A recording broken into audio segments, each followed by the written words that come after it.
Thanks, Mrs. P. You're a fine one, Jack, waking me up. You know I'm on nights. Just a sec. Yeah, okay, the checkers then. Yes, I heard. The flat parcel back of your wardrobe. Yeah, I'll find it. Look, don't waste time talking. Yeah, bye.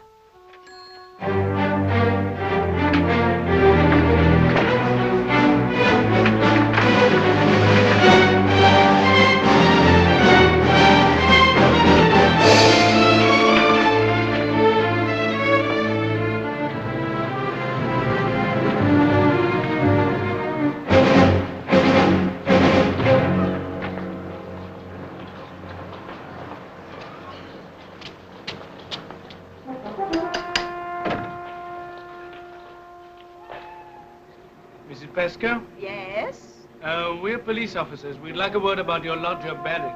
Jack Barrett. Oh. Won't you come in, please? Thank you.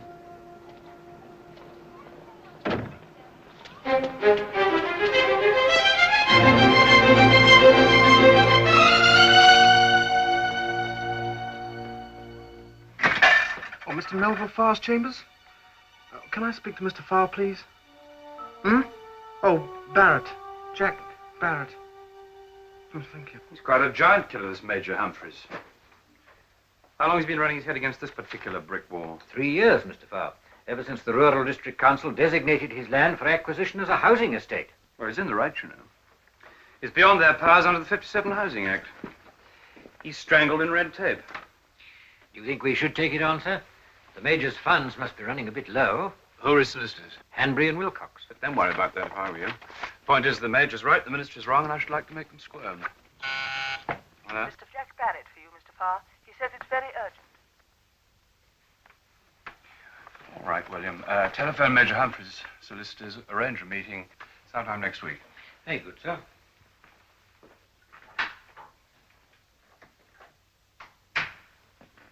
Put him through. Barrett, if I hear from you again, I shall inform the police. Do you understand? That's absolutely final.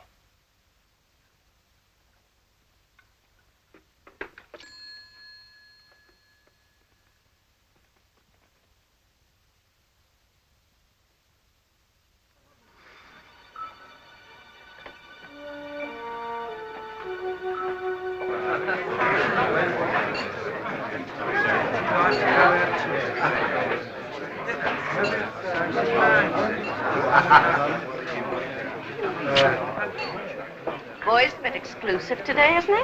Yes, he doesn't look any too happy. Is that Barrett coming back? Yes. You'd hear a pin fall on the feather, P.H.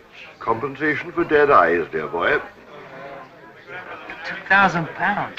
2,300. All right, but what are you going to do? Did the police come? Yes, I had to dip out pretty smartish. Did you get the parcel? Yes, it's in your bag under here. The point is, what are you going to do? Oh, I don't know. Now, look, just go to a cinema and sit it out till it's dark. No. What then? Oh, better you don't know than you can't tell them. I wouldn't give you away. They'd twist it out of you. Now then. I wouldn't, mate. Look. I'll be all right now, Eddie. Thanks for bringing the parcel. No, you stay and finish my beer. Well, watch yourself now. Yeah.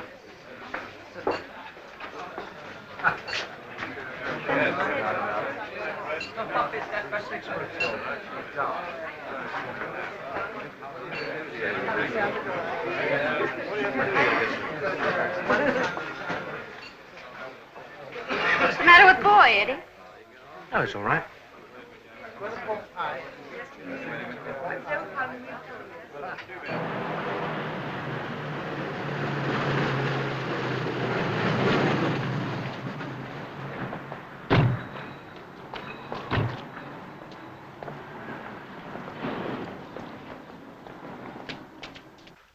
Did you get Barrett?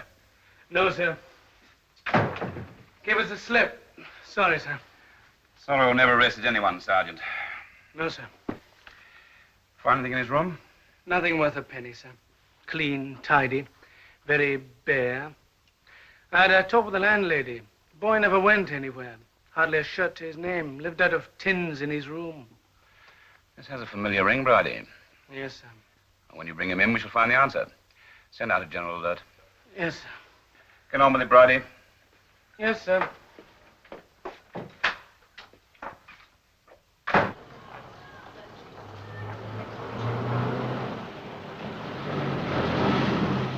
Hello, Farr. I was hoping I might bump into you. Yes. It's about this charity subscription I'm running. Charles, you've made a fortune for your shareholders. Why don't you ask them to stump up a bit? I've tried, my dear fellow, but they're most uncooperative. Hello, Mandrake. Charles. Hello, Farr. I've seen your exhibition. Congratulations. I thought the industrial photographs were absolutely splendid. Thank you. Have you seen this show? No, I haven't. Well, you should. It really is excellent. Excuse me, my lord. Telephone call for you, sir. Who is it? Mr. Barrett. Oh, not in, Thompson. Want a drink for lunch? But let me get them. You'll need all your money for Charles' subscription. Oh.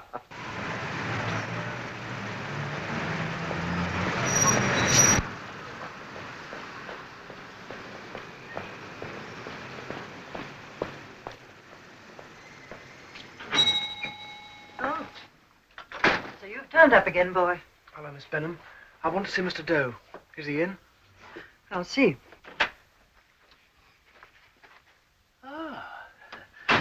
So the prodigal's returned, Miss Benham. Looked us up again, eh? Can I speak to you? Shall I say yes, or shall I say no? Please, Harold. All right. I don't hold malice. Let's hear what you've got to say. Come along. Why aren't you working? Got the afternoon off. Very nice. Just going to make a cup of tea. Harold, I want you to promise me something. It's important. Promise? Well, it's waited 6 months. Surely you can wait a little longer. No, it can't. It's got to be now. Now? Are you dictating to me? Harold, listen, please. I said please once, boy. It didn't have much effect, did it? Well, this is different. Oh, I see. You've got to promise me you'll never tell anyone. Tell? Have I got anything to tell? Well, yes. You remember, back last spring, when I left. Oh, that. Oh, well, there's no fun in gossip unless you can mention names. You never did you? Not that secrets don't have a horrid way of leaking out. Did you find out the name, Harold? Did you? I must know. What do you mean, must? I don't think I meant to tell you. Just sweat it out. I know what horrid imaginings are. Now you're going to have your share. You look at me as if you hate me. That's a very good guess. For God's sake, get out!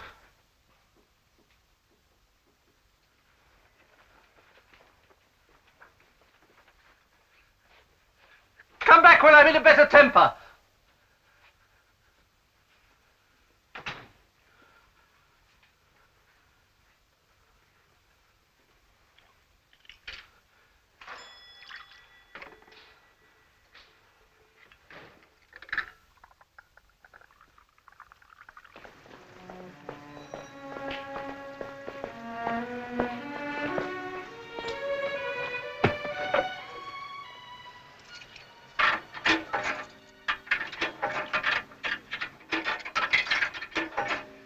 No, I'm sorry, Mr. Barrett. Mr. Farr has left.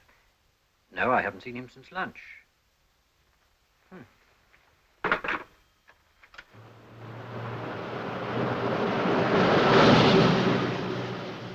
Yes, I agree, but by inclination, we're all individualists. Every man wants to own his own business.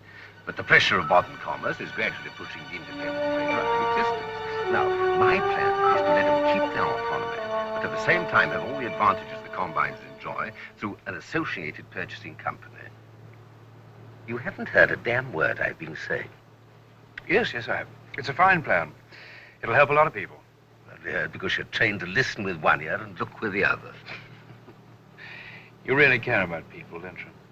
Yes. Yes, of course I do.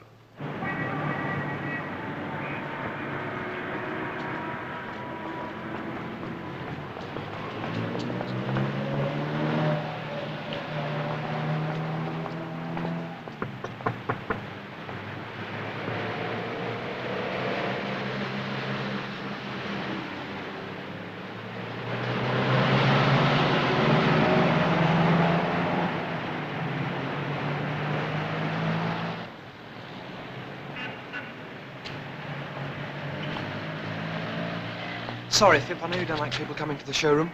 Not me, old mate. The possibly I'm keen on social calls. Fip, can you drive me out of London? Sorry, Sport.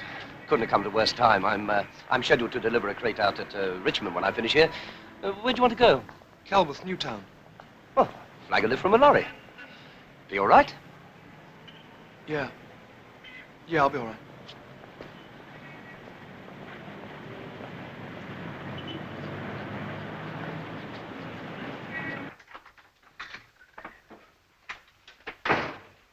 Good evening, Mr. Farr. Evening, Miss Brooks. My wife home? She's not back from the clinic yet. Oh. Her brother's here. Oh, good. There you are, Mel. Hello, Scott. How are you? Nice to see you. Felt a bit lonely. Ronnie went back to school today. Never mind, only 10 weeks till Easter. Good. Thanks. What's all this about clinics? Laura having trouble? No, no. Only of her own making. She's taken a spare time job working with difficult children. Oh. Apparently she's rather good at it.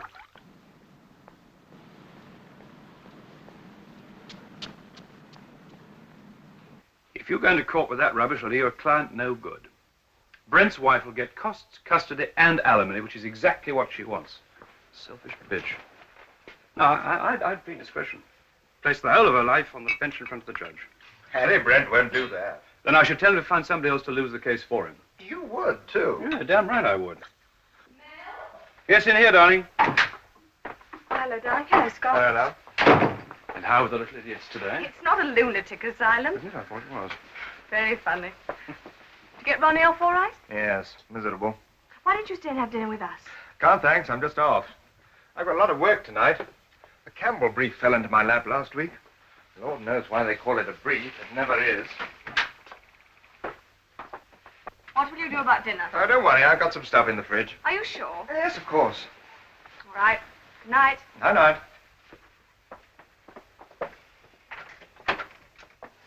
Take care of each other. Good night. Night. I worry about Scott living on his own with Ronnie to bring up.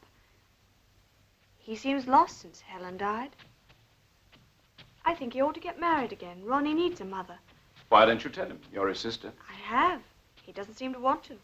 Perhaps he's not in love with anybody. Well, he ought to be. That's typical feminine logic. Do you love me? Yes. Yes, I do.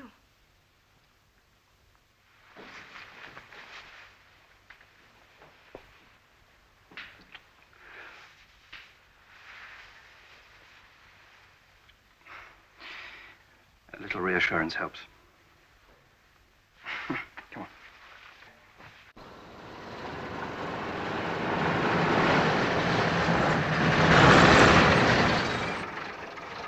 Thanks a lot.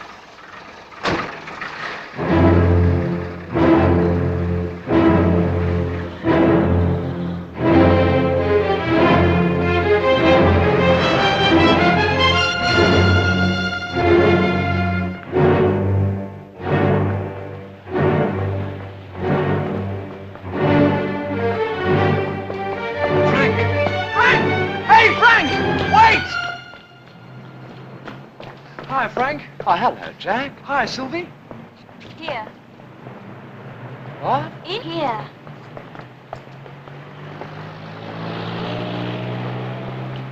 Where have you sprung from, Jack? I want to get down to the coast. What's stopping you? Sylvie, if Jack wants to shake down for the night, he's welcome. No. I told you last time he came I wouldn't have him anymore. You're not going to stop me having who I like in my own house. Don't quarrel over me, please. He's staying, Sylvie. Not with us. Why can't he stick with his own sort? You can come home, Frank Jeffries, when you've got rid of him. I never knew Sylvie felt like that about me. What's up, Jack? I'm in terrible trouble, Frank. Can I help? I've got to get out of the country. I can buy a job as a steward on a ship if I can get to Southampton. I need 20 quid, though. I haven't got it tonight, but I'll write it to you first thing in the morning. Will you? Of course I will. Thanks a lot, Frank. I'm sorry about... No. I'll say goodbye, then. No, I'll walk with you to the coast road. You can tell me all about it. Get it off your chest. It'll do you good. Well, if that's the way of it, you're in a hell of a mess. Have you told me everything? Everything. Now, do you understand why I took the money? Of course. I wish you'd stay here and face the music. No. I'll go to the police with you. No, they'd twist hell out of me. Make me say why I took it. It's bound to come out in the end. Look, I know what I'm doing. I'll be off now, Frank. I'll soon catch a lift. Goodbye and thanks. What, for a measly 20 quid? No, for knowing me all these years. Still being a friend. Well, it used to be witches. At least they don't burn you. Good luck, Jack.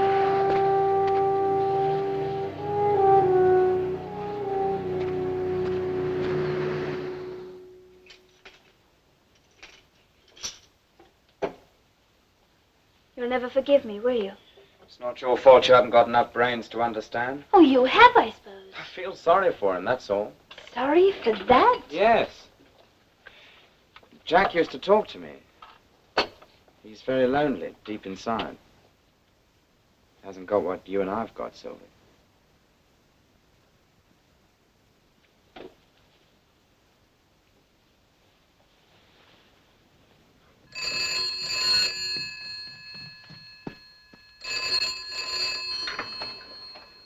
Hello? No, this is Mrs. Farr speaking. What name? Barrett? Well, where's he calling from? Oh, very well. I'll accept the call. Go ahead, caller. Mr. Farr? Barrett. Jack Barrett. It's urgent. I'll call again at 8 in the morning. Oh, all right. I'll give him the message.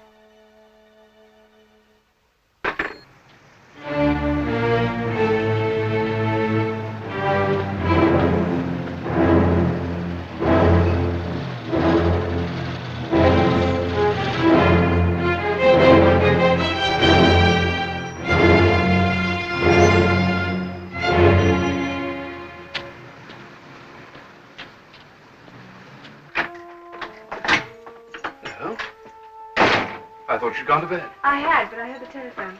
Oh, is it someone for me? A young man, Barrett. He was phoning from Kelworth.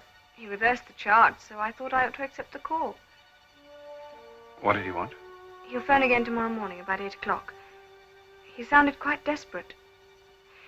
This Barrett, is it a case? It is now. Never mind. Let's go.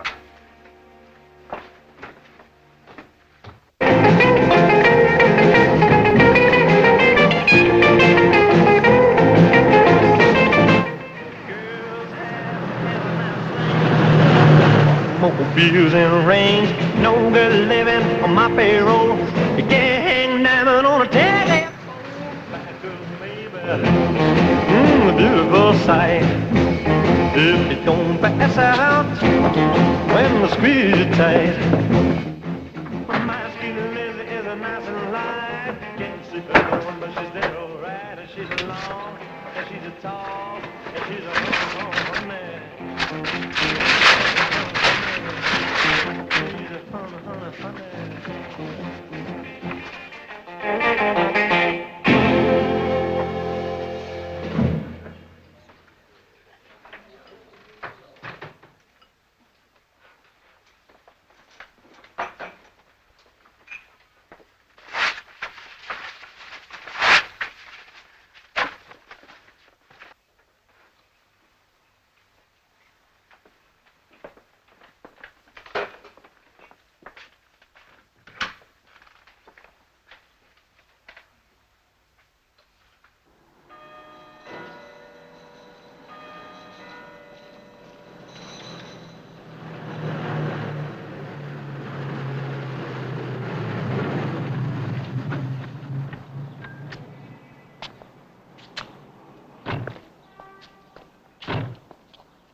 During the last 7 months in your job as wages clerk, you've been drawing the salaries of 5 fictitious workmen. All told, you've appropriated around £2,300. Where is it? You've opened a bank account, a post office savings book, haven't you? What name did you give? Isn't it enough that I said I took the money? Your employers want it back. Where is it? I've spent it. What on, son? There's nothing new in your wardrobe. You live cheaply, eat cheaply. Who's been putting the squeeze on you? Come on, open up. We don't like blackmail any more than you do. Look, I took the money. I stole it and I spent it. That's all. We mean to find out what's behind this, Barrett. You've got yourself in a real jam, son. Look, far better come clean, then we can help you.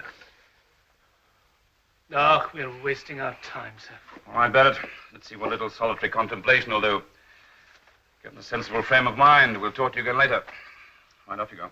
Mac! Put him down.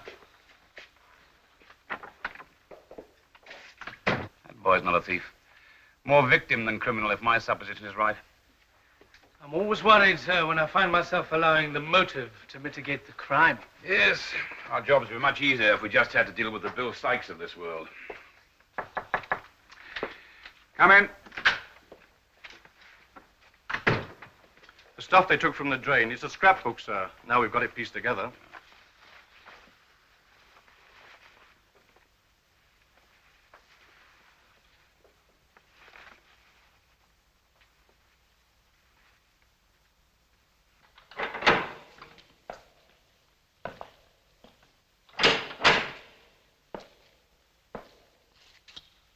You haven't eaten your dinner. Must stoke up, you know. What's going to happen to me? I'll talk to you again later when you've had a rest. Why don't you sleep a bit? Put your feet up. That's right. Rest. Shut your eyes. Sort out your answers. You'd have to tell the truth in the end. May as well make up your mind to it.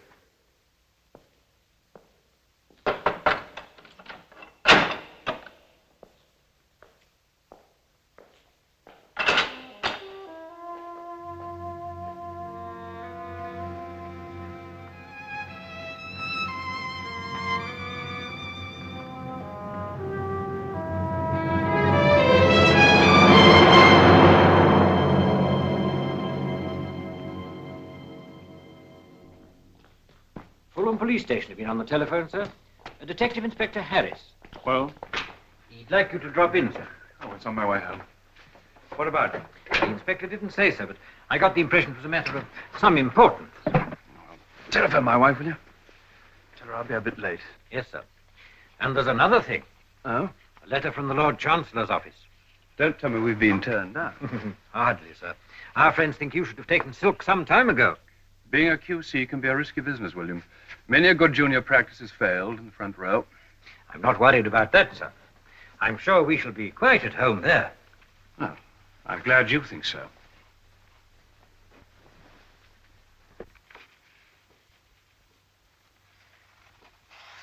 These have been in water. Yes, the boy tried desperately to get rid of them. We had to have the drain up. Newspaper cuttings, pictures carefully preserved in the scrapbook, and all pertaining to you and your career, sir. Did you know about it?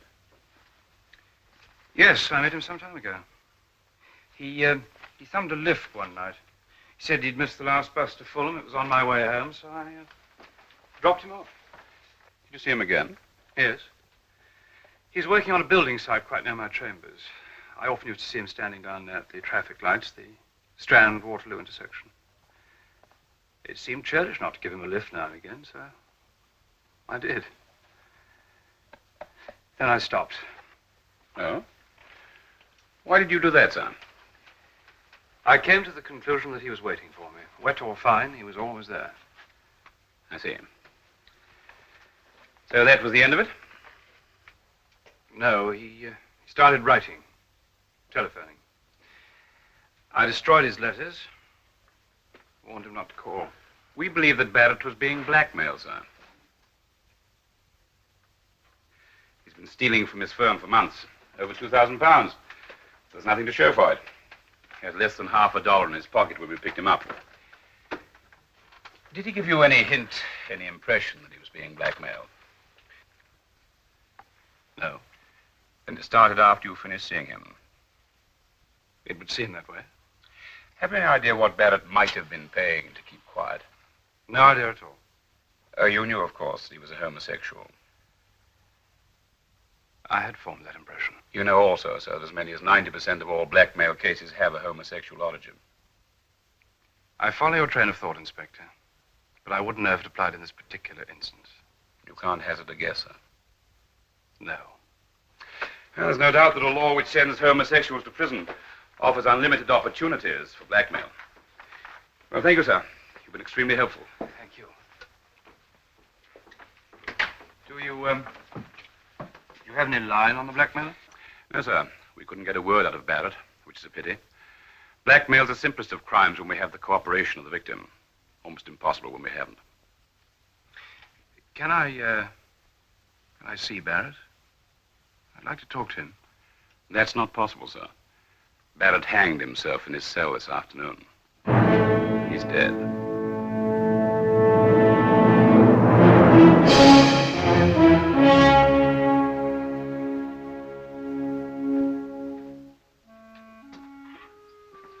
I'm sorry to have kept you waiting, Mr. Stone. The inspector's free now. I'll take you up in a moment. Thanks. This way, Mr. Farr.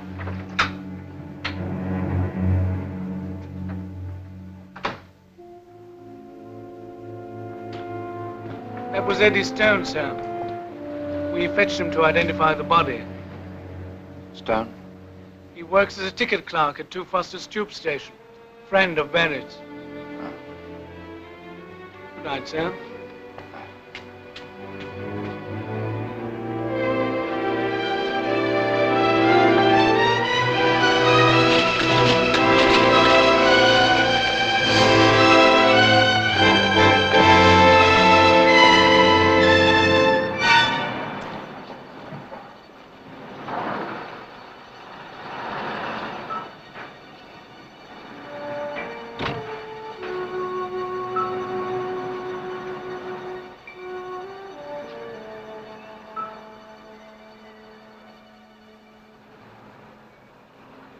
Did you know your friend was being blackmailed? No. I just thought he was brassed off. How well did Barrett know Mr. Melville Farr? Who? The gentleman I was with when I saw you in the hall. I don't know. I've never seen him before. Boy didn't mention anyone called Farr to me. I see. Your friend was very secretive. Didn't he confide in you? No. Why should he? Look, can I go now? I don't see why not. If you do decide to remember anything Barrett said, let us know. Blackmail's a serious business. So's murder. He's right. This blackmailer as good as murdered Barrett. I warned him before he does any more damage. Did Farr recognize him downstairs? No, sir. Nevertheless, whatever the blackmailer had on Barrett concerned Farr. Of that I'm certain. But Mr. Farr's married, sir. Those are famous last words, Bridie. He took Barrett into his car. No harm in giving the boy a lift. Maybe not. It's the subsequent lifts that worry me. Check on Barrett's background, find out if they're in relations, and tell Sergeant Hoy to get out his Sunday suit. Very good, sir. If only these unfortunate devils would come to us in the first place. If only they led normal lives, they wouldn't need to come at all. If the law punished every abnormality, we'd be kept pretty busy, Sergeant. Even so, sir, this law was made for a very good reason. If it were changed, other weaknesses would follow. I can see you're a true Puritan, Bridie, eh? Well, there's nothing wrong with that, sir. Of course not. But there was a time when that was against the law, you know. Very good, sir. Oh, hello, darling. Hi, darling. Sorry I'm late. Did William telephone you? Yes. He said you had some marvelous news. He could hardly contain himself. Marvelous news. Oh, yes. The Lord Chancellor accepted my application. That's wonderful. We must celebrate. I don't feel very much like celebrating tonight, if you don't mind. Well, are you all right? Is something wrong? William said you were so pleased. What happened on the way home? He said you had to go to Fulham Police Station. Were you in an accident or something? No, no. I'm all right. I'm sorry. I'll go and run your bath.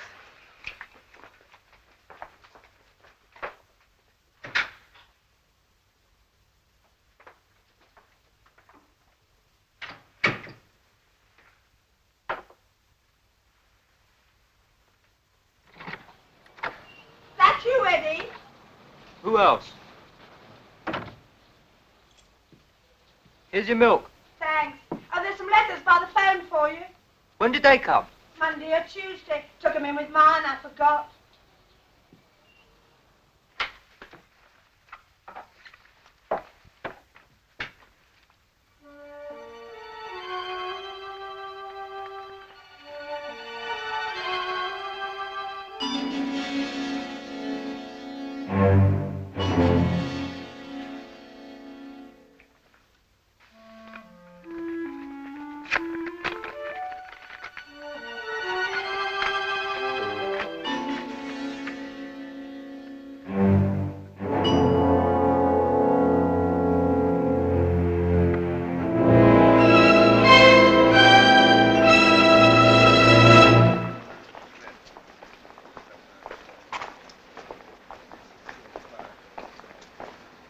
I hear Farr's taking silk. That's right.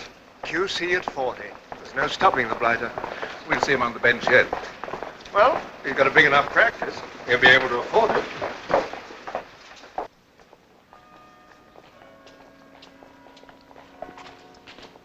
Mr. Farr, What do you want? I want to talk to you. I only see people by appointment. I think you ought to see this photograph.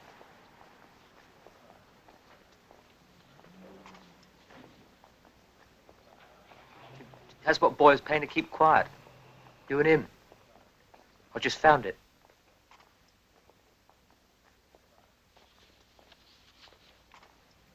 You'd better come upstairs.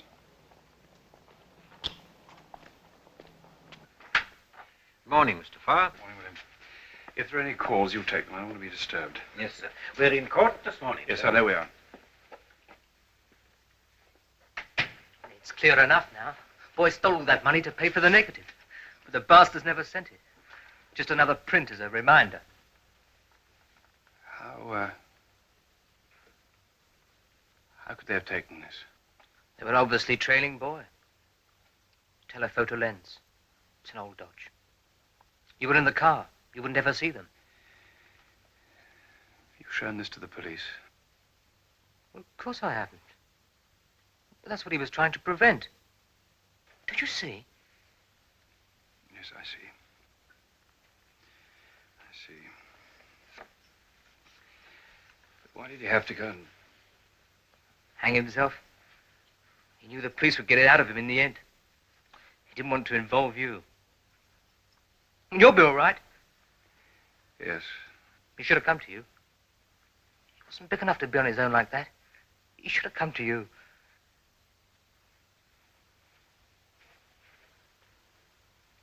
He did. I thought he was trying to blackmail me. I wouldn't even talk to him. Jeez. Poor old boy. He didn't stand much of a chance between you and the blackie, did he? No. Well, I better go. I just thought you'd want to know. No, Stone, wait a minute. You know who was blackmailing him? No. Well, I'm going to find out. And you're going to help me. What for? They'll pack it in now. Now that he's dead. I mean, they're scared of tackling you, otherwise they would have done it in the first place. Why go looking for trouble? If I hadn't been trying so bloody hard to avoid trouble, this might never have happened. But it has. And they're not going to get away with it. Well, if you dig this over, it could end in one hell of a scandal. And it wouldn't only be you who came down. I know that. I can't help you. I don't know anything. You don't have to know anything. All you have to do is to watch. Watch for fear. Fear is the oxygen of blackmail. Barrett was paying, others are. Find me one. You're crazy, Mr. Farr. You're not thinking of... Stone, are you going to help me or not? Okay. I'll listen around. I'd like to get them too. But just remember, if you do run them down, you'll bring yourself down as well. Call me here. I'll call you.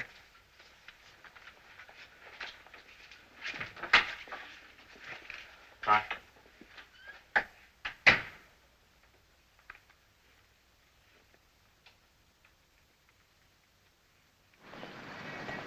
should be there first thing in the morning, PH. Good.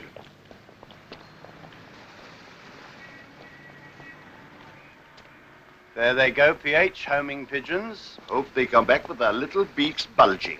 Let's have a sherry at the Checkers. I love to hear the chat. They'll all be talking about Boy Barrett. Who'd have thought he'd go and do a thing like that? Who would? It's shaken me, PH. I wish we could go back to Cheltenham. Just a while longer, Mickey. We'll wind it up soon. We cross now, don't we? Yes.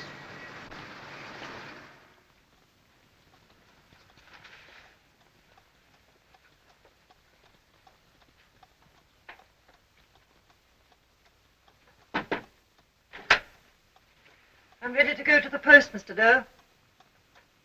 Mr. Doe. I'm ready to go to the post. Boy's dead. He hanged himself. It's in the paper. I must go to the post. Will you please come in the shop? No. Close the shop. Pull down the blinds. Miss Benham, if anyone comes asking questions about Boy... I'm not interested in your affairs, Mr. Doe. I'm just here for the salary on Friday. I only meant to teach him a lesson. I thought he'd come back. Thought he'd come back.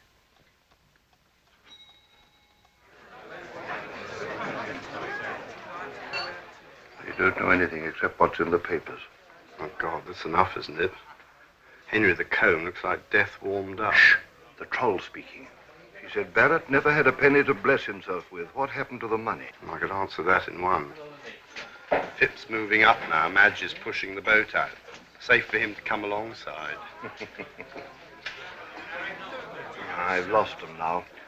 Fill up the glasses, Mickey. Tio Pepe, please, not this treacle. Certainly, PH. Come on. Another drink all round. You'll feel better. Thanks, Madge. I'll sink a jar. I'm flush this week. Modeling for Mandrake. Luxury fridges. Mandrake's good to you. Old pals act. We were in rep together 20 years ago at Bournemouth. Not for me, thanks, Madge. I feel like drinking today. Well, I'm off. Bye, all. Bye.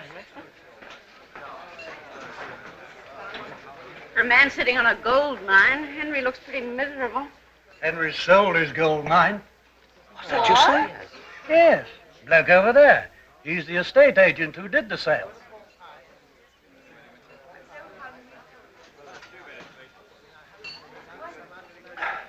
Think I'll slide now, sport. So long, Madge. Have one with me next time. That'll be the day.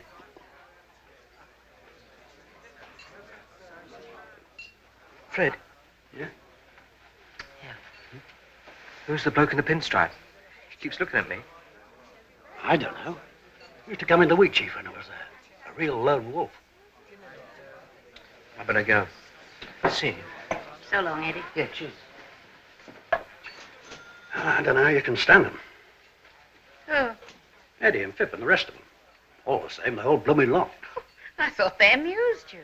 Oh, they're good for a laugh, all right. Very witty at times. Generous, too. I hate the bloody guts. Hey, Well, don't look at me like that. they're just not quite normal, dear. What's it matter to you? If they had gammy legs or something, you'd be sorry for them. Sorry for them? Not me. It's always excuses. Every newspaper you pick up, it's excuses.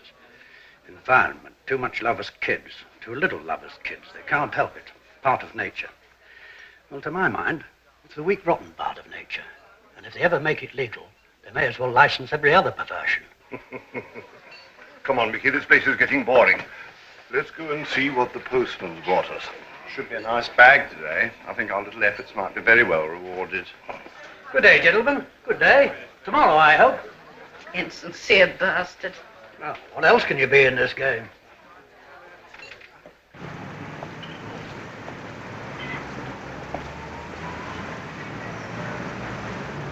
Eddie, I just saw you passing.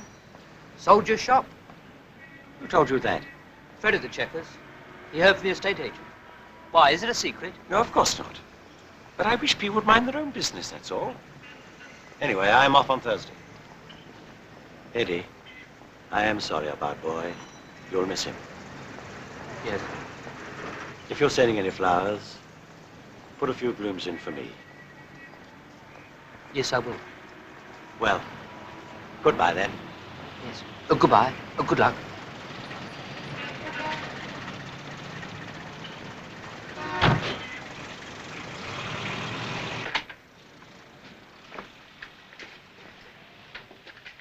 Chile today, sir. Yes.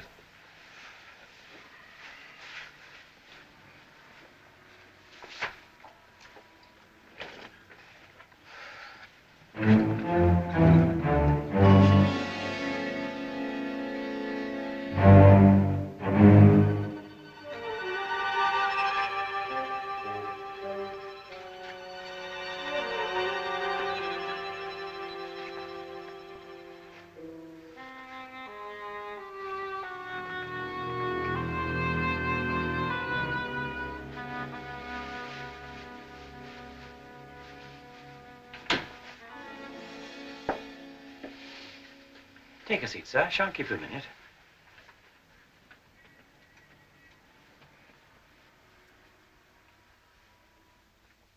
Well, I'm not sure it'll lead anywhere. A chap I know has got a good hairdressing business. And he's been acting jumpy lately. Well, now he suddenly decided to sell up. Yeah, but it could be he's being squeezed as well. What's his address? And his name? I'd like to catch him just before he closes. Yeah, well, I must hang up because I've got customers.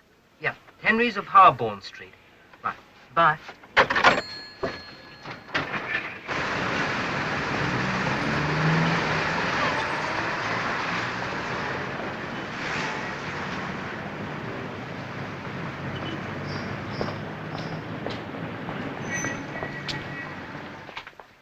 Thank you. Thank you. Mr. Henry? I'm sorry, sir. We're just closing. This won't take very long. It's a private matter. I'll be off then, Mr. Henry. That's all right, George. I'll close up. Good night. Good night. I understand you're selling this place. Who told you that? You're being blackmailed, aren't you? What are you talking about? I don't know what you're talking about. But you are selling this place all the same, aren't you? I haven't told anyone where I'm going. Who are you? And you're afraid of being followed. Who's squeezing you, Henry? I don't know. Who are you? You from the police? No. I'm a friend of someone you used to know. Boy Barrett. I want to know who killed him. You can help me. How do you pay the money? I don't remember. I'm not saying anything. I can't help the way I am, but the law says I'm a criminal. I've been to prison 4 times. I couldn't go through that again. Not at my age. I'm going to Canada. I've made up my mind to be sensible, as the prison doctor used to say. Don't care how lonely, but sensible. Can't stand any more trouble. I'm sorry about Boy Barrett, but he's dead, finished. Nothing can help him now. Barrett's death was murder. Do you want that to go unpunished? Who are you? Melville Farr. I'm a barrister. The blackmailer can't reach you in Canada. Tell me how you pay the money and let me deal with it. It wouldn't help. Do you know anyone else who's paying? No, no. I think you do. I'm not saying another word, Mr. Farr. My number's in the book. If you change your mind, let me know. Not a chance. I've got myself to think of. Nature played me a dirty trick. I'm going to see I get a few years' peace and quiet in return. You've got a big position. They'd listen to you. You ought to be able to state our case. Tell them there's no magic cure for how we are. Certainly not behind prison bars. I've come to feel like a criminal, an outlaw. Do you know what I think, Mr. Farr? I think Boy Barrett's well out of it.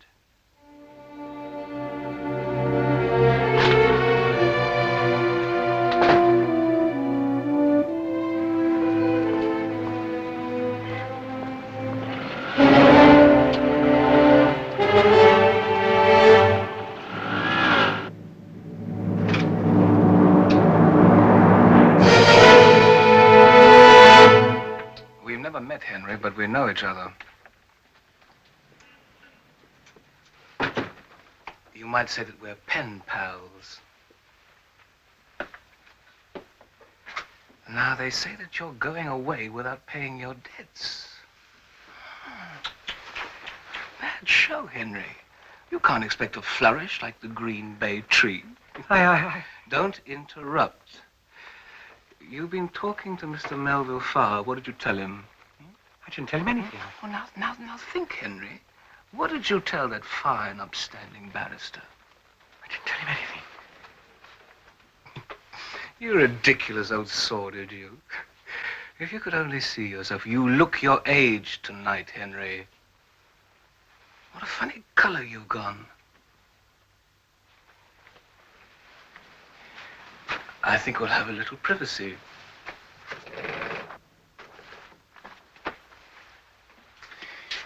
You know, I could do a lot of damage here. 5, 10 minutes. And you wouldn't have much to sell. Do stop gaping. There's nothing that a little chat won't put right. All I want is the answer to a simple question. What did you tell Mr. Melville Farr?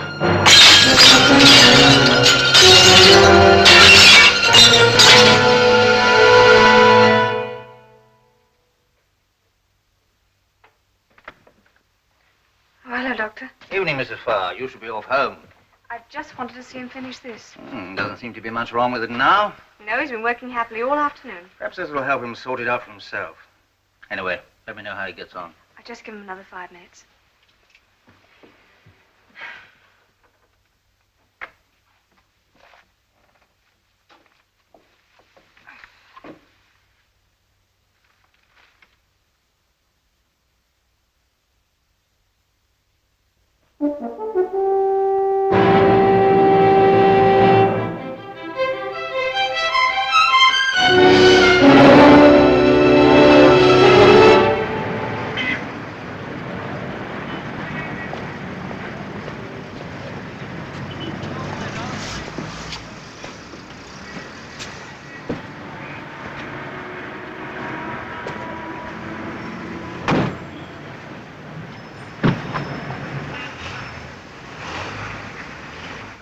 Well, he was all right when I left the place, making a funny noise in his throat. But it looks like we have lost a good subscriber.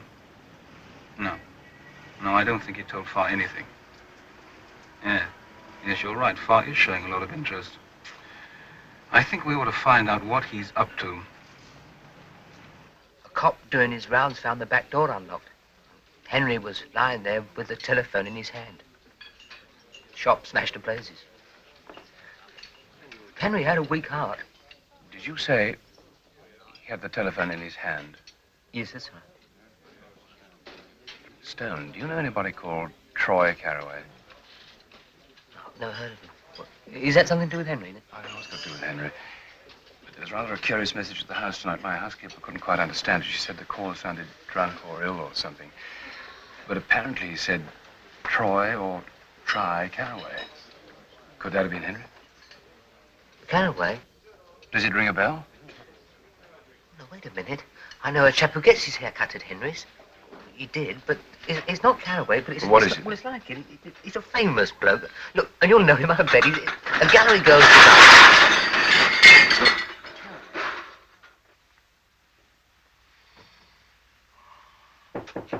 Yeah? There's the Mr. Melville Farr to see you, sir. Ah, show him in. Mr. Farr, sir. Ah. Oh, how nice to see you. I didn't know you were in front. I wasn't. I was too late for the play. Yeah, never mind. Take a pew. Thank you. I've enjoyed your performances several times. I saw you and Lee Hunter defend Dr. Porchester. He should have hung, you know. There was a moment when he thought he would. We were all very relieved. Well, what can I do for you? I've come round to see if you can help me. Not another charity matinee. I've done 2 this month already. No, this is something rather more serious, I'm afraid. Huh? This is impertinent. And I may be mistaken, but do you ever receive an envelope like that containing a demand for money?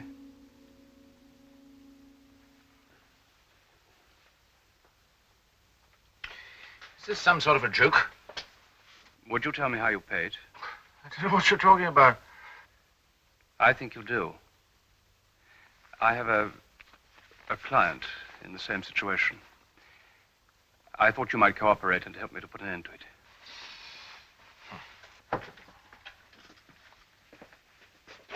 Albert? Sir. Mr. Farr is leaving. Thank you.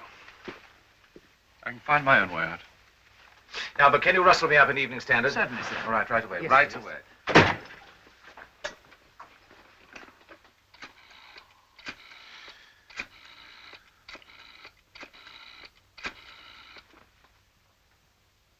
Hello, Tilly. This is Tiny. Thank God you're at home. I'll be round in 20 minutes. All right?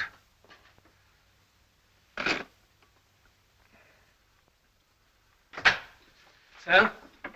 There's been a hairdresser found dead in Harbin Street. Just came through on the teleprinter. Shop was broken up. Looks like a murder case. Harbin Street. That's West End Central. Have we enough crime in this division for you, Bridie? He was a convicted homosexual, sir. I see. There might be a tie-up with the Barrett case. If this hairdresser was paying blackmail too... I'm quite as good at guessing as you are, Sergeant. Just get me the facts, will you? Yes, sir. Just one of them would come forward. Just one. We're afraid of this sort of violence, sir. Yes, of course, only little people. I thought we might have heard from Mr. Farr, though.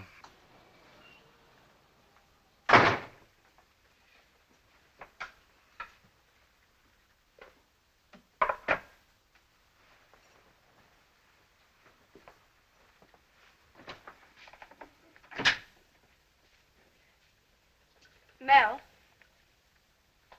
The boy in the paper. Barrett. The one that hanged himself in Fulham Police Station. Is that the same boy that phoned here? Yes. Yes, it is. You were there yesterday. Did the police send for you? Yes. Why? Apparently they'd found a book. He'd kept a scrapbook. Press cuttings about me. Pictures. Why? Hero worship.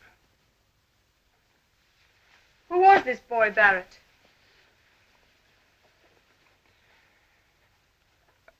I gave him a lift occasionally. You never told me. No. Papers say he was a wages clerk. Been stealing from his firm. How did you come to meet a boy like that? Back in the spring. After a late session, the last buses had gone. That's only once. You said occasionally. I know what I said. Can't we discuss this without turning the whole place into a battleground? You stopped seeing him and he killed himself. It's Phil Stain all over again. No. Wasn't the same with Stainer. Barrett was... What was Barrett?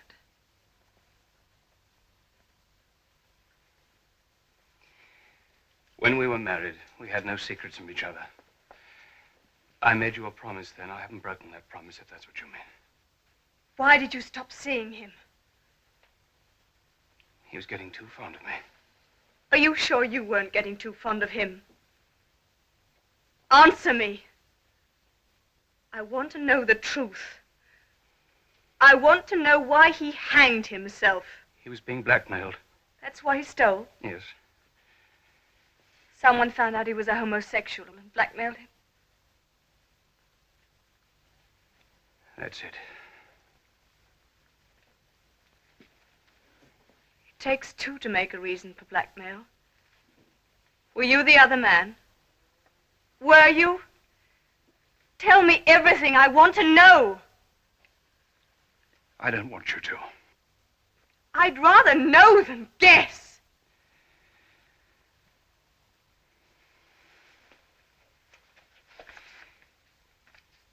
You'd been paying for months to stop copies of this going around the temple. Why is he crying? I just told him we couldn't see him anymore. So he knew it was the end. And so did you. Look at the picture. There's as much pain in your face as there is in his. You haven't changed. In spite of our marriage and your inmost feelings, you're still the same. That's why you stopped seeing him. You felt for him what you felt for Stainer. That's not true. You were attracted to that boy as a man would be to a girl. Laura, don't go on. For God's sake, stop now. I can't stop. I love you too much to stop. I thought you loved me. If you do, what did you feel for him? I have a right to know. All right, you want to know. I shall tell you. You won't be content until you know, will you? Till you ripped it out of me. I stopped seeing him because I wanted him. Do you understand? Because I wanted him!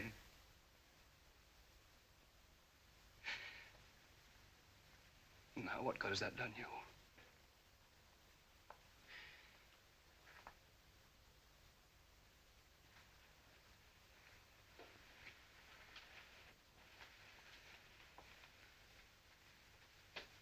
When did it begin? From the moment I saw him. You don't call that love? No.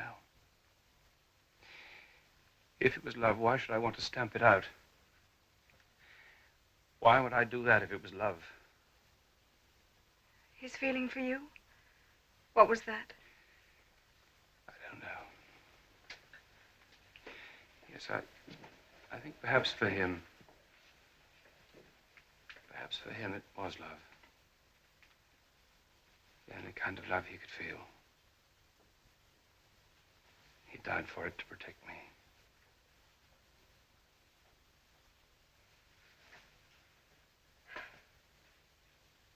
That thought will remain with you for the rest of your life. I don't think there's going to be room for me as well.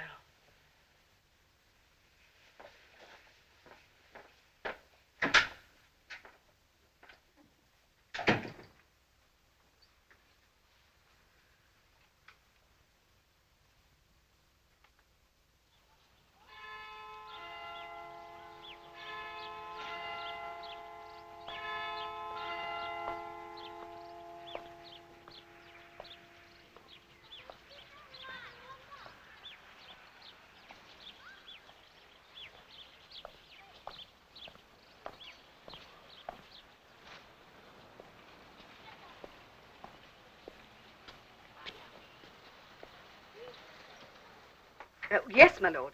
Oh, just one moment, please. Lord Fulbrook, sir. Thank you, Mrs. Brooks.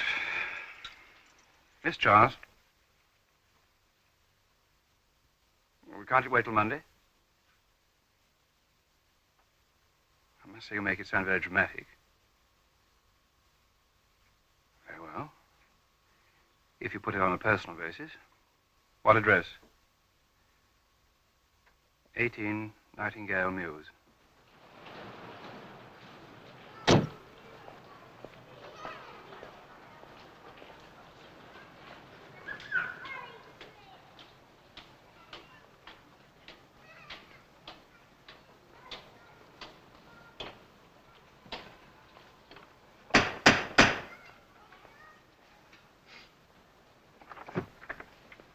Come in.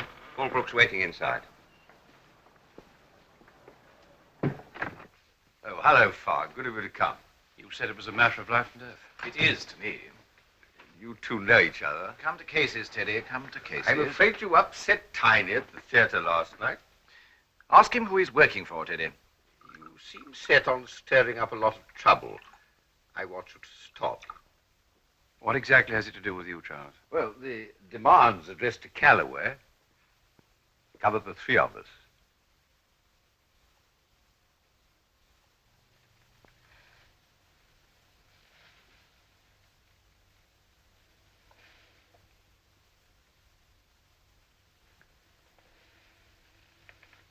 I see. Frankly, I'm surprised. Why? You're a sophisticated man. You know the invert is part of nature. See that? But I've known you for years, Charles. What is discreet about these things? What do you want? Well, I want you to persuade your client to join us. We'll pay the blackmailer off in one nice big sum. Any idea who it is? No. It's a filthy thing, extortion. Where'd you leave the money? At the... There you are, Teddy. You haven't done a damn bit of good. Steady, Tynette. Listen, our apparently calm acceptance of this blackmail must seem very extraordinary to you. But do you ever wonder about the law that makes us all victims of any cheap thug who finds out about our natural instincts? Paying blackmail won't alter the law. It'll only encourage the blackmailer. We've got to pay. Tell him, Teddy. Explain. If we don't pay, 10 to 1, we land in jail, with our crime so-called damn nearly parallel with robbery with violence. Man-made laws are never perfect. I'm a born odd man out far, but I've never corrupted the normal. Why should I be forced to live outside the law? Because I find love in the only way I can. You're a star, Calloway. People like you set a fashion. If the young people knew how you lived, mightn't they think that an example to follow? Of course youth must be protected. We all agree about that. But that doesn't mean that consenting males in private should be pilloried by an antiquated law and made meet for blackmail. If you're old enough to vote, you're old enough to choose your own way of life. Many of us reach the grave without arriving at that stage of responsibility. Do you support the law? I am a lawyer. Do you ever hear from the Stainers, Fa? I was the old man's secretary. That's how I knew young Stainer killed himself. While you stayed alive, shrouded yourself in virtue, and married Judge Hankins' daughter. Like an alcoholic takes a cure. I thought you were unconscionably put out. Now I see it's the rage of Caliban on seeing his own reflection in the glass. I may share your instincts, but I've always resisted them. That's what cost young Stainer his life. He was a neurotic and an hysteric. Deny me and I'll kill myself. He was always crying wolf. What did happen to Stainer? When we were up at Cambridge together, we became very good friends for a while. He was clever and amusing, but quite unstable and completely possessive. One night he telephoned to say that he was going to kill himself. I didn't believe him. He'd said it before. But apparently this time he meant it. And that's all there was to it. All this ancient history isn't getting us anywhere. Did you or didn't you? Who cares? What you've got to do now is to forget any ideas you've got about exposing these people. Bring them down and we come with them. Just pay. You pay, Calloway. I shall make my own decision.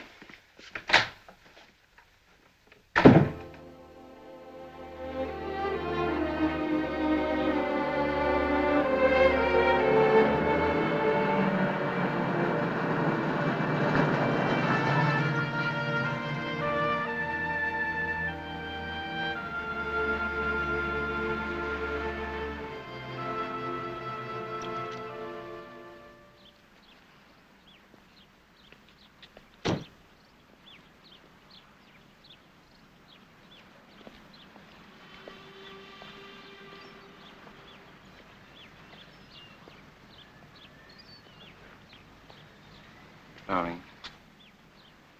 Darling, come home. It's cold. Been awake all night? Yes, I've been awake, looking at myself.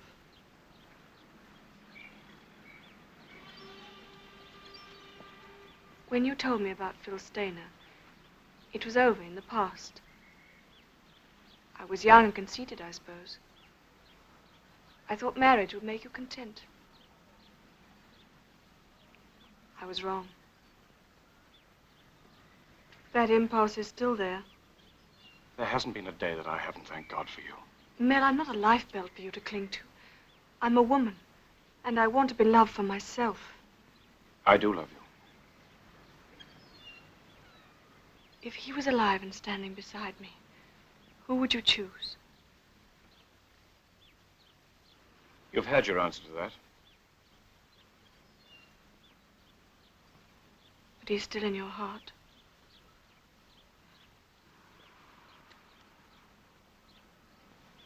I feel completely destroyed.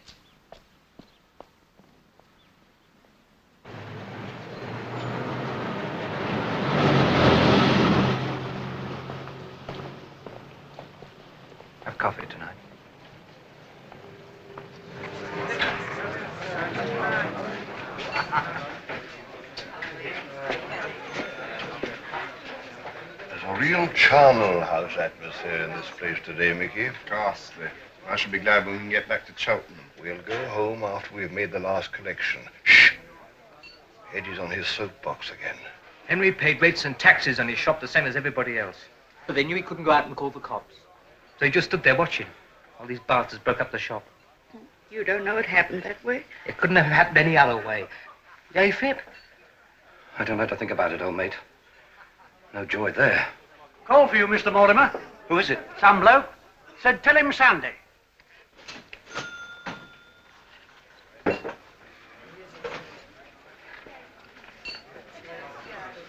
Madge. What? Oh, what are you drinking? Oh, no more for me, dear. I'm working today. Modeling corsets at Hobday and Rouse's. Hope they've got the studio warm. It's always the same. Mink in August and bikinis Christmas. Oh, well, that's life. See you. Yeah, bye.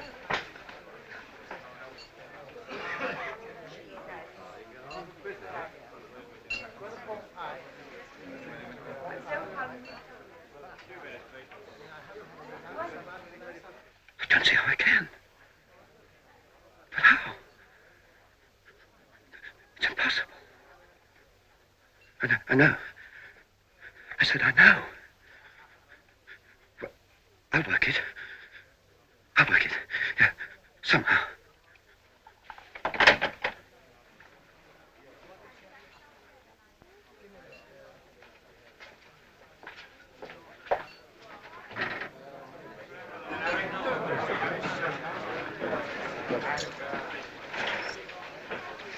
Have a snack.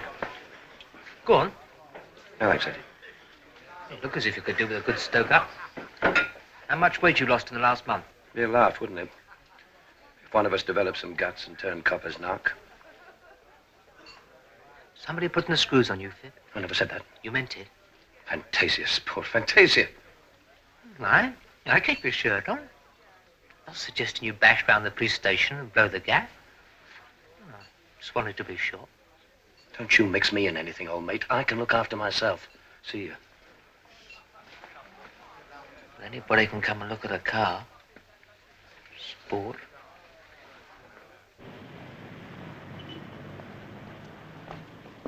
You can put a penny on the bonnet, sir, and I promise you the coin won't vibrate one iota. Would you drive around the park, Mr. Mortimer? Very good, sir.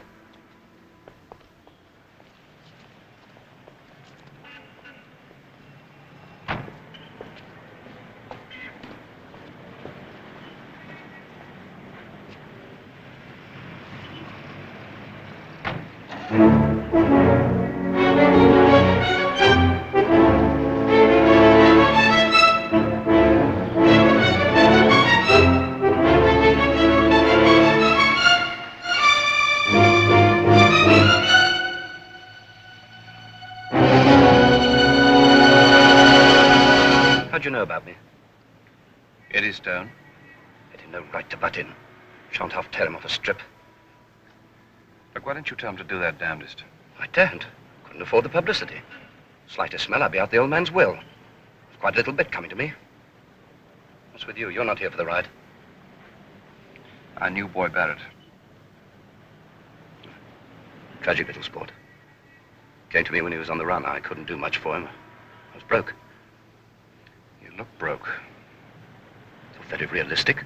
It's a very realistic situation. What have they got on you? Some letters in my handwriting. They're all signed. You can't afford to buy those letters. I can. What's all this generosity made of? I want to get in touch with them. They won't get in touch with me. You tell me when your next summons is. I'll go in your place and negotiate for both of us. Wish I had the guts to trust you. You can trust my bank balance. I've had my next summons. Tonight. Smith Place. 8 o'clock. How many letters?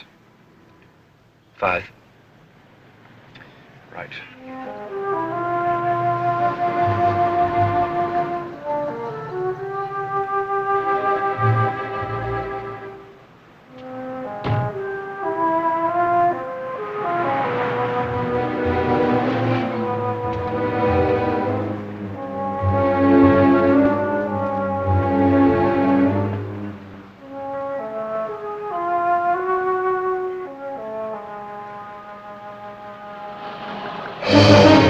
Over here, Mr. Farr.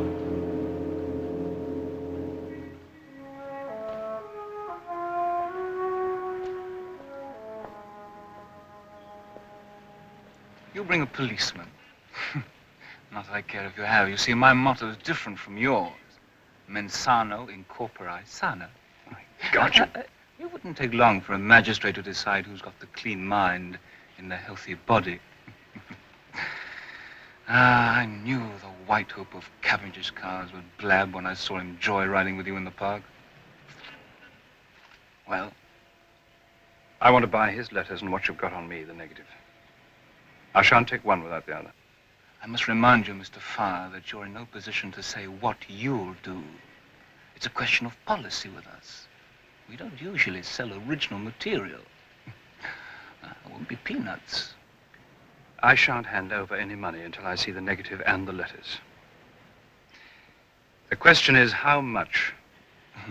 Don't push, Mr. Farr. Don't push. We say when.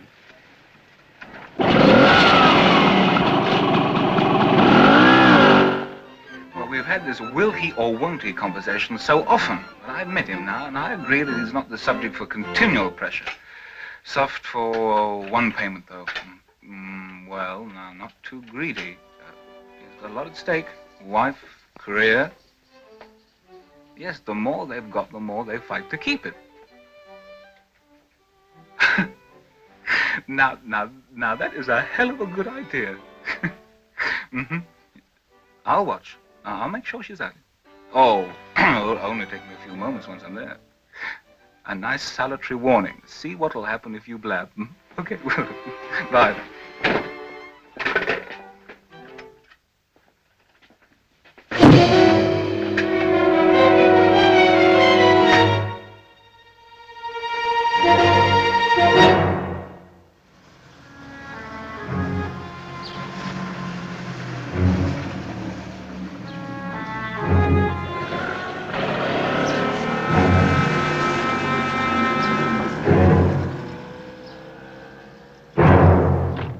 Don't bother to close it. I've got to go back to the clinic. Better to.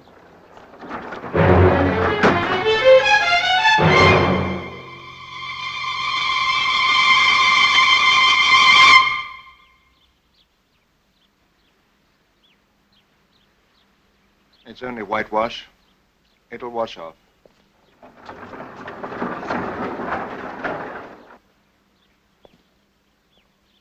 What does it mean, Laura?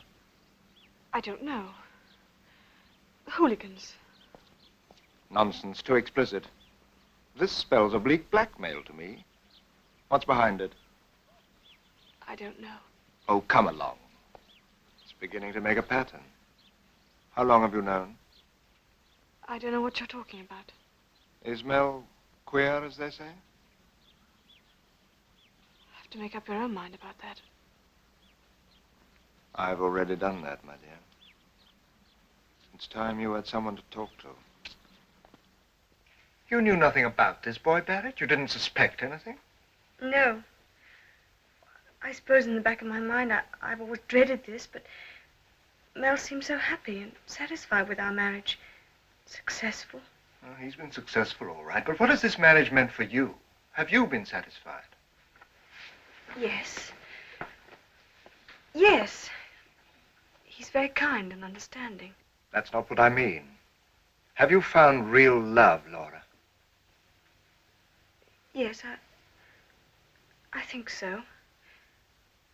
It's all I've known. How dared he marry you? There was nothing he didn't tell me. I married Mel knowing everything about him. How could you possibly understand what it might mean? You were 19. I loved him then. In spite of everything, I can't stop loving him. You can't understand that, can you? No, I don't think I can. My dear, I've prosecuted and I've defended this offense. Either way, it brings havoc. Mel hasn't committed an offense. Perhaps not, but the rot's still there. Look how he's behaving now. What's happened to his integrity? Mel's to become a QC, Laura. Eventually a judge, even. Is he going to sit on the bench knowing that he himself has covered up a serious crime? He's done nothing, I tell you. The crime I'm talking about is blackmail. If he doesn't go to the police about this, he'll be covering up blackmail. If he does go to the police, it's the end of his career, everything he's ever worked for. It's the end of himself if he doesn't. He can either go to the police, which apparently he's reluctant to do, or he can deal with it himself. Oh, yes, Mel's clever enough to run them down, turn their own weapon against them, do as I say or I'll hand you over.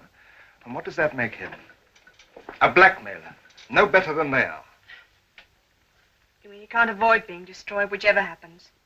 Yes, I do, Laura. And I don't want you to be destroyed with him. You're young enough to start again. Clear off. Leave Mel to fight this battle on his own.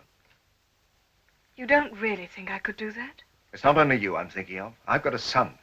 And I'm not going to have Ronnie here worshipping Mel, knowing what I do.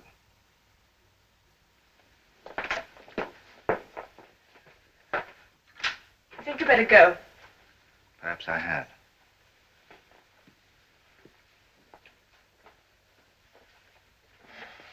Well, I'm up the road if you want me.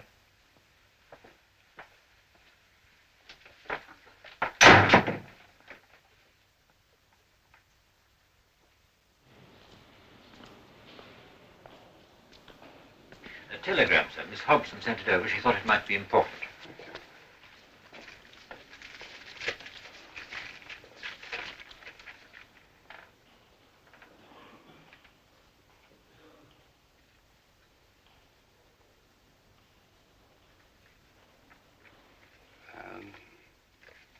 I'm going out. Cancel my lunch date and apologize, Mr. Canning. Right.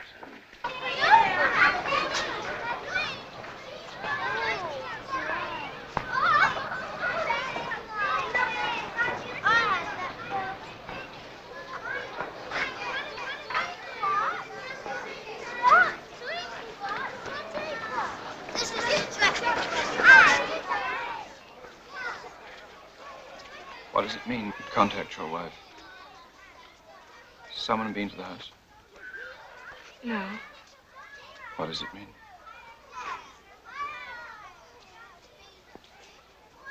There was something on the garage door.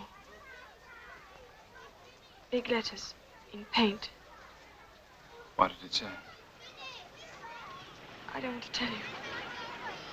What did it say?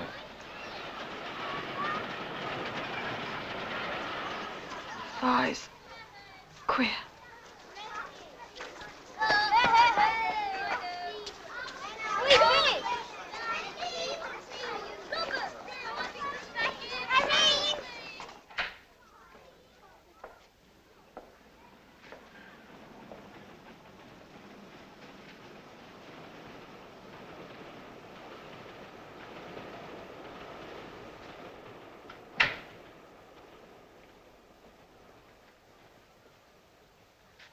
What does the rest of it mean? All these instructions. Where to take the money and how to pay it. The dirty words on the garage door are a final test of strength. They're a gentle reminder that you could be included in this failed operations, too. Are you going to keep the appointment? A man who's paying blackmail is hardly likely to make an ideal QC. I'm sure your brother Scott will tell you that. Oh, never mind what Scott says. He's a perfect barometer of public morality. In any case, he's right. But if I hand the blackmailer over to the police, it won't just be the end of my career. It'll be the end of everything. And our ugly little story will appear in daily installments on millions of breakfast tables.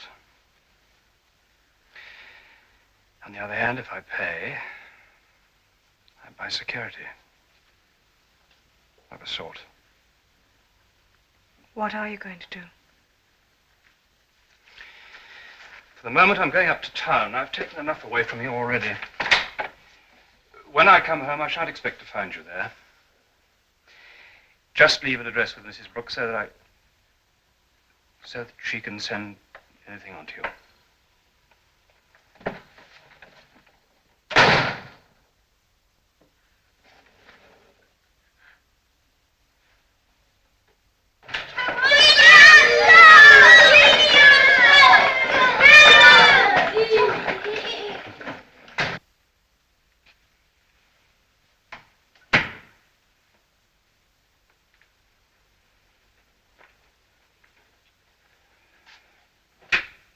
William, come down here a moment, will you? Yes, sir. Close the door. I'm afraid you've got to prepare yourself for a bit of a shock. I'm sorry to worry you with this, but I'm not quite sure how this is all going to end, and I don't want it to burst in your face.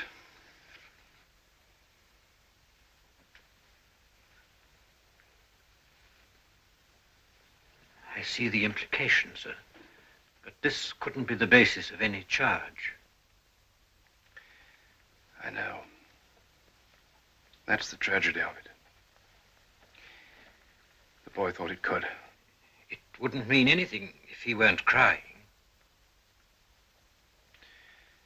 As it is, I suppose it looks everything. Yes. It's a very good likeness. We must get the negatives. Thank you, William. I expected at least one question. Don't you have any? I've believed in your integrity for 10 years, sir. I can see no reason to question it now.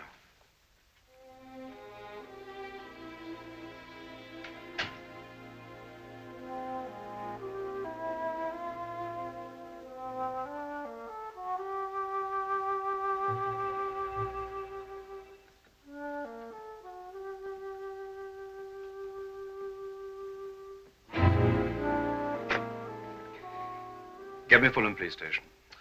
It's all there. Ask Melbourne to pick them up. Get them red-handed when they collect the loot. Right, sir. Yeah? Who? Buddy. Listen to this call. Put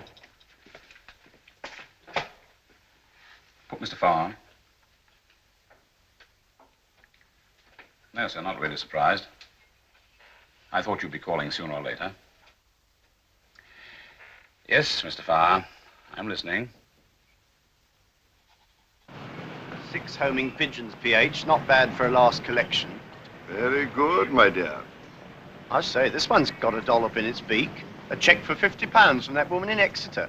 You certainly can pile on the agony. Don't open them in the street, Mickey. All right, I just thought you'd like to know. And we'd like to know, too. It's a fair cop, son. I don't know what you're talking about. Who are you? Police officers making an arrest. On what charge? Yes, what's the charge? False pretenses. A system of writing begging letters, presenting yourselves as widows and orphans for the purpose of extracting money. I was deeply moved by your letter telling me of your husband's tragic death. Nothing can ease your grief, but I hope the enclosed cheque will help keep yourself and poor little Wendy out of Queer Street. Come along now, the car's waiting.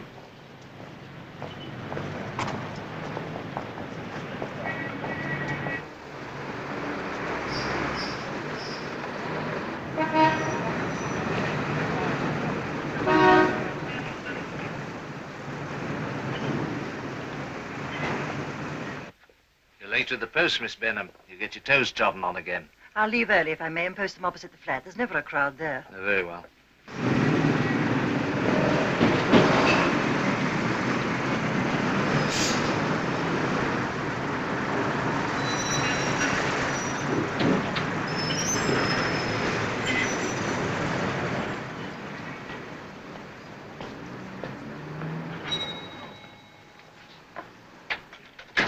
Can I help you, sir? Where do you keep the minor classics? Yes. Our shelves. May I look? Certainly.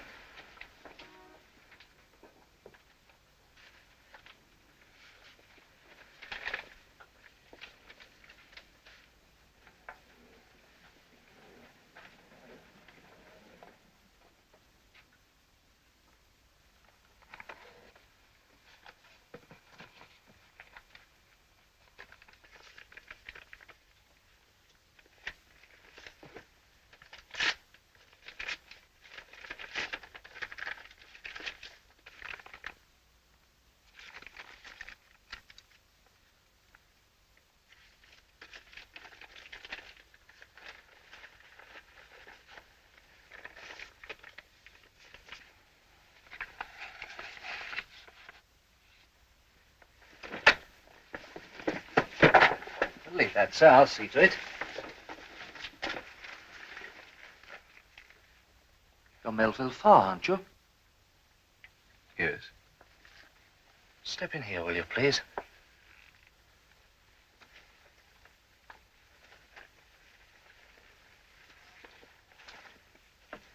How dare you come in my shop? Can't you leave me to mourn in peace? I'm very sorry, Emmett. What have your troubles to do with me? You ruined my life. Boy Barrett was happy here with me. I'd have taken him into partnership. He'd have had a home here. You destroyed all that. Do you realize what you did?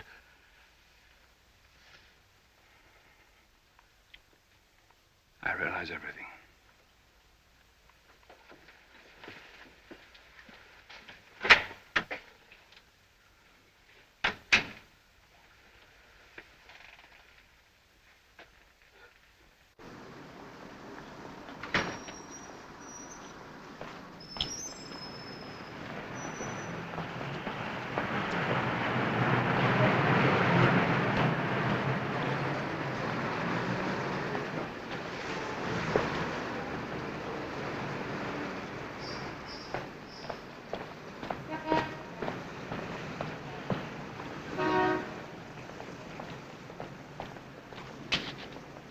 Well, Howie? The money was taken down and pocketed almost immediately, sir. Come on. There we are, sir. The money's in the shoulder bag.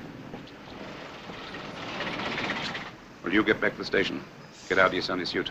No use busting a cover. Right. Are you sure you'd recognize the youth on the Lambretta without his goggles, sir? Recognize him anywhere. Right.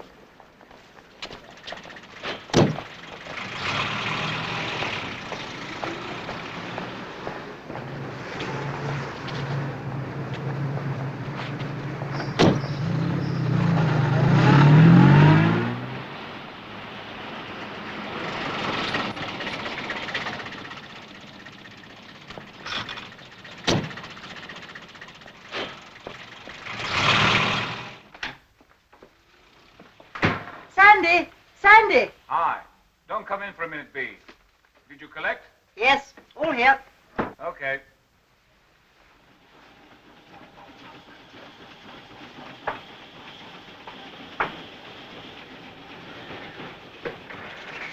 Come in, B. Look at this. Fabulous shot. Astonishing detail for a telescopic lens. Look at that. Sharp as a knife. Only had half a minute to get it. How stupid can they get? Picking up a boy in the park. It's a pity we're going on a long vacation. Still, never mind. We'll keep the old gentleman on ice. I'm sorry to be through with Farr. I'd enjoy making that fine, upstanding barrister jump. 10 days and I'm off.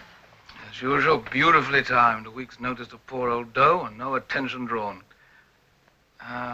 By the way, are we going to let our friend off the hook? We'll give him that impression. I told him to come over. Should be here soon. Of course, when we start our business again, we'll jerk the line a bit. Show him the photostats. Remind him the hook's still there. You really are a bit odd, aren't you? What do you mean? Well, I don't know, a sort of cross between an avenging angel and peeping Tom.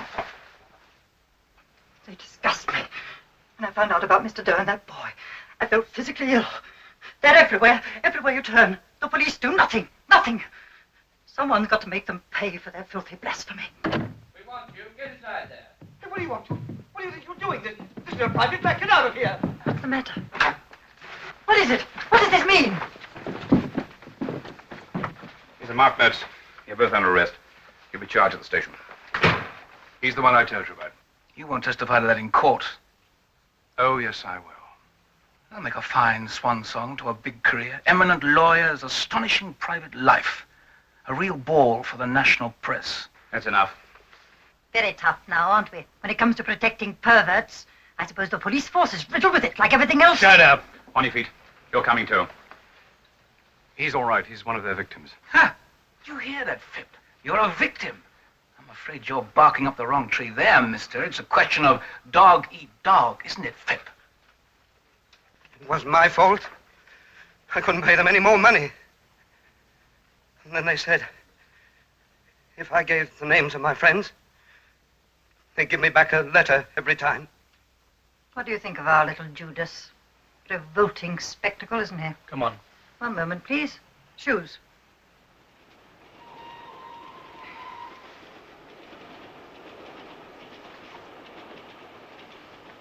Coat. Ready. It's the ungodly in great power, all right. And flourishing like the green bay tree. But we'll have our say in court, though. On your feet. Move. Don't charge me under my real name. I've got money coming to me, quite a bit of money. I wouldn't mind sharing it. I'm not greedy. I'd sign the note. I'll walk him downstairs, sir. They're going to be very vicious when they do get into court, sir. Don't worry, Harris. I shan't let you down. No, sir. What do you think they'll get? With your evidence, the limit. Barrett's death and that little hairdresser fellow Henry are bound to weigh against them. Well, I'm glad we've got them. It seems tragic that your career has to go west in the getting. Somebody once called this law against homosexuals the blackmailer's charter. Is that how you feel about it? I'm a policeman, sir. I don't have feelings. Well, if you'll come with me now, sir, it'll be helpful if we can have your statement right away. Yes.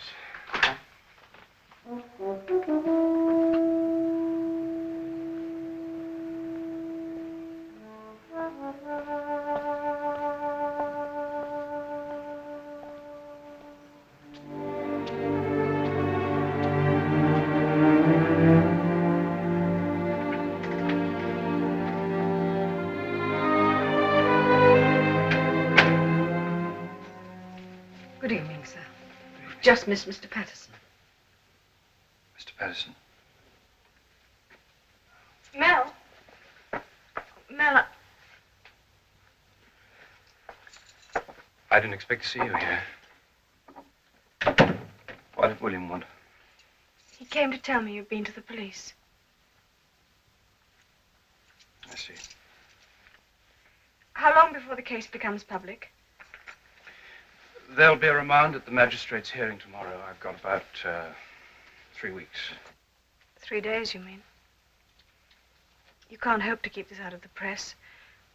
It's not as though you can go into court as Mr. X. You're too well known. I don't want to.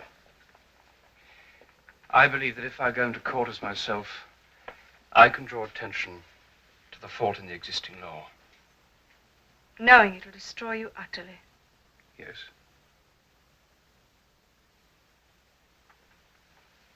We're going to need each other very much, aren't we? No. I'm going to go through this alone. I don't want you here when it happens. I started this thing. I've hurt you terribly, I know that. But I can just get through it to the end if you're not here to face the final humiliations. They're going to call me filthy names. My friends are going to lower their eyes, and my enemies say they always guessed. I don't want you a part of that Roman holiday. I love you too deeply for that. Shall I come back? You must have time to... you must have time to decide that for yourself. If you can. If you can bear to. Afterwards, when it's all over and the shouting stopped. Because it's then that I'm going to need you. I'm going to need you so desperately. Need? That's a bigger word than love. Suddenly I feel very strong.